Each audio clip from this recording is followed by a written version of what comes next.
আরে আমার ফেসবুক আইডিটা তো লক হয়ে গেছে, এর জন্য আমি আমার বড় আইডিতে গেমে যেতে পারতাছি না। বট আইডিতে গেমে ঢুকছি, দেখি তো কে কে আছে।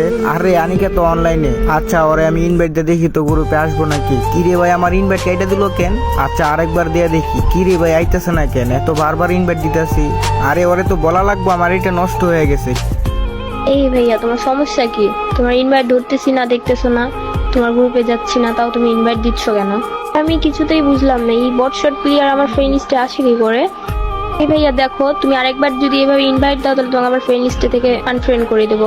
আমাদের ছেলের এই একটা সমস্যা, মেয়েদেরকে দেখলে ইনভাইট দিতে মন চাই, আর একটাও ইনভাইট দিবা না। আমি গেলাম। আরে দোস্ত যাইস না, আমি রাকিব, তুই তো আমার কথা বলার সুযোগই দিতেছস না। আরে রাকিব, তুই এই বট আইডিতে কি করতেছিস? তুই তোর বড় আইডিতে আয়, তুই এই বটলা আইডিতে আসছিস, আমি চিনতেই পারি নাই। আরে তুই তো গ্রুপে আইসে শুধু তোর মতো তুই কথা বলতে আসছস। আরে দেখ, তোকে আমি চিনতে না পেরে কত কিছু বলে ফেললাম।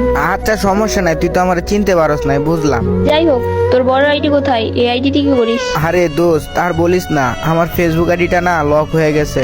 এখন আর আমি আমার ওই আইডিতে গেমে আসতে পারতাছি না। আমার মনে হয় ওই আইডিটা নষ্ট হয়ে যাইবো, আমি আর গেম খেলতে পারবো না। আরে দোস্ত, তুই মন খারাপ করতেছিস কেন? তোর আইডি গেছে তো কি হয়েছে? আমরা তো আর হারাই যাই নাই।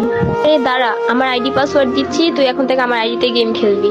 আরে আরে না দোস্ত, আমার আইডি লাগবো না, আমি এই বট আইডিতে গেম খেলবো, তুই আমার সাথে গেম খেলিস। এই বটলা তুই চুপ থাক, তুই মেসেঞ্জারে দেখ, তোকে আমি আইডি পাসওয়ার্ড দিয়ে দিছি। আরে কি বলস দোস্ত, সত্যি নাকি? আচ্ছা যা দেখি তো। আরে ভাই ওই তো সত্যি সত্যি আমার আইডি পাসওয়ার্ড দিয়া দিছে।